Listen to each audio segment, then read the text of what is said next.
प्रधानमंत्री नरेंद्र मोदी ने अपने तीसरे कार्यकाल में ऐतिहासिक और बड़े फैसलों का ऐलान किया है। इसकी कसौटी आज का मंत्रिमंडल होगा। शाम को मंत्रिमंडल का आकार क्या है, प्रकार क्या है, चेहरे कौन से हैं, इससे आपको इसकी बानगी मिल जाएगी कि यह सिर्फ वादा है, दावा है या वाकई ये हकीकत में जमीन पर उतरने वाला है। नमस्कार, मैं हूं राजकिशोर। बुलंद भारत टीवी पर जब मैं आपसे ये बात कर रहा हूं तो इसका आधार यह है कि इससे पहले प्रधानमंत्री मोदी ने दोनों बार अपने बूते बहुमत लिया, मतलब भारतीय जनता पार्टी के पास पूर्ण बहुमत था। इस बार वो बैसाखी पर है सहयोगियों की। टीडीपी और जेडीयू जैसे ऐसे दल हैं जो अपनी बातें मनवाना जानते हैं। गठबंधन में रहकर वो जानते हैं अपना अस्तित्व कैसे बढ़ाया जाता है, बचाया जाता है। तो ये देखना दिलचस्प होगा कि उनके अपने जो तौर तरीके होते हैं वो कैसे होते हैं। ये देखना दिलचस्प होगा। सबसे बड़ा सवाल ये है कि लोकसभा अध्यक्ष का पद जिसकी मांग टीडीपी की तरफ से कही जा रही है, वो किया जा रहा, वो क्या भारतीय जनता पार्टी देगी?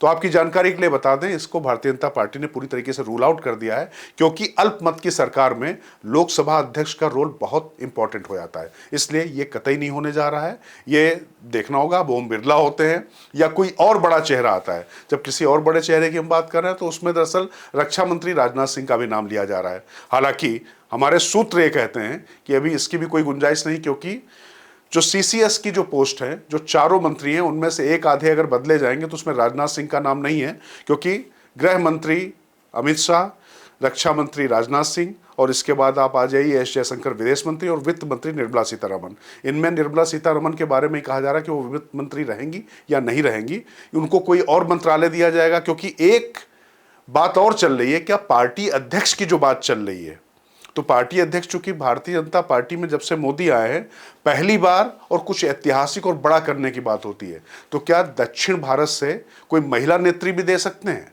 तो उस हिसाब से भी कोई नाम आ सकता है, तो उस पर भी चर्चा इसकी चल रही है।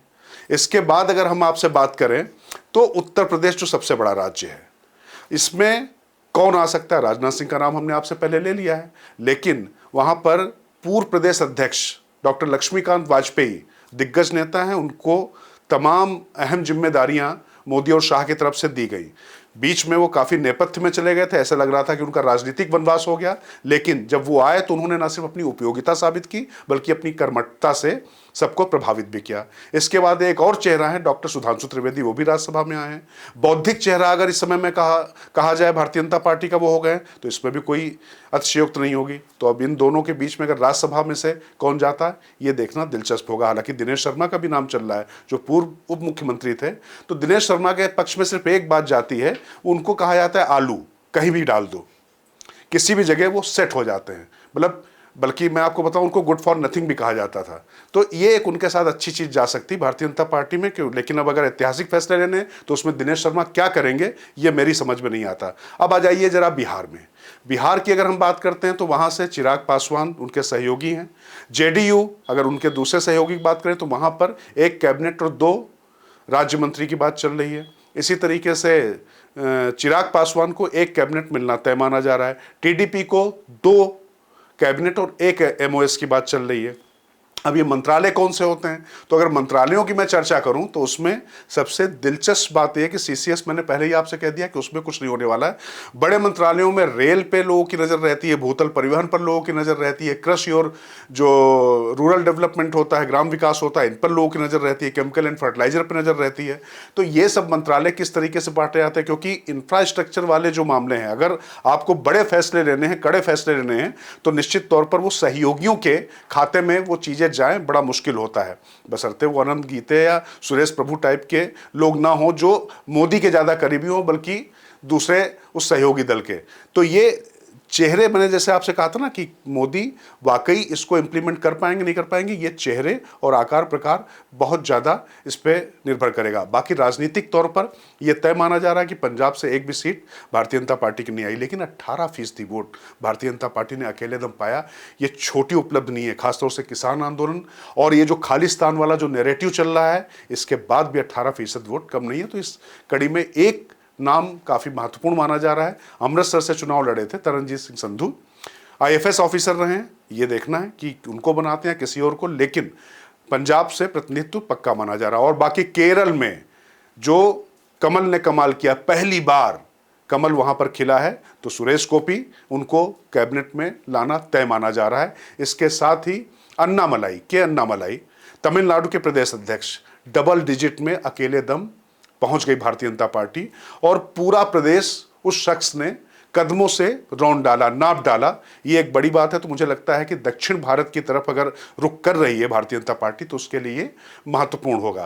बाकी आखिर में बस मैं ये कहूंगा कि प्रधानमंत्री नरेंद्र मोदी की ये बाइट जरूर सुन लीजिए जो उन्होंने संसदीय दल के समय दी थी, और यही इस खबर का डिस्क्लेमर है। पिछले 2 दिन से आप टीवी पे देखते होंगे, एक भी सच्चाई मुझे उसमें नजर नहीं आई।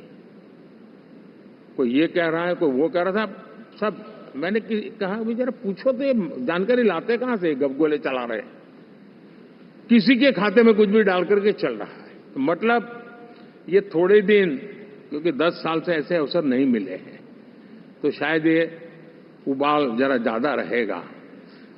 लेकिन आप मान के चलिए जी, ऐसे लोग कोई पहुंचेंगे, बस साहब मेरा अच्छा संबंध है, मंत्री में आपका नंबर कर सकता हूं, आया, हमें भी पता नहीं होता यार, हो सकता है मिनिस्टर बनने का ये रास्ता होगा तो हम भी गलती से उसका हाथ पकड़ लेते हैं और वो पता नहीं वो किस खाई में डुबो देता है। कभी कभी तो शायद अब तो टेक्नोलॉजी ऐसी है कि हो सकता है मेरे सिग्नेचर से कोई लिस्ट बाहर निकल जाए कि ये मंत्री बन गए, हो सकता है कोई बुद्धिमान डिपार्टमेंट भी बांट दे। तो आजकल कई लोग सरकार बनाने में लगे हुए हैं, मंत्री पद बांट रहे हैं, पद बांट रहे हैं, व्यवस्था बांट रहे हैं। मैं आपसे आग्रहपूर्वक कहता हूं, और जो मोदी को जानते हैं, ये सारे प्रयास निरर्थक है। वे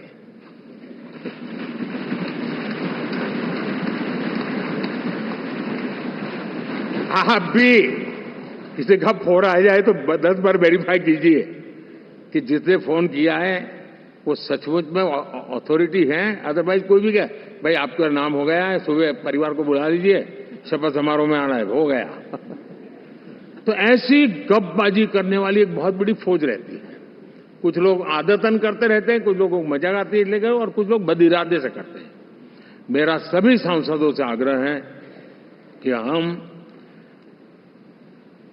इन सारे षड्यंत्रों का शिकार न बने। दूसरा, हमारे जो इंडिया अलायंस वालों ने इस चुनाव में फेक न्यूज में एक्सपर्टाइज कर लिया, डबल पीएचडी कर लिया उन्होंने, वो शायद इसका भरपूर उपयोग करेंगे। हम कृपा करके इन चीजों से दूर रहें, अफवाहों से दूर रहें। ये जो टीम बैठी है वो अनुभवी टीम है, मुझे भी सही सलाह देने वाली टीम है, और इसलिए टीम मिलकर के बहुत सही निर्णय करने वाली है। कृपा करके ब्रेकिंग न्यूज के आधार पर देश चलेगा नहीं, ये मान के चलिए।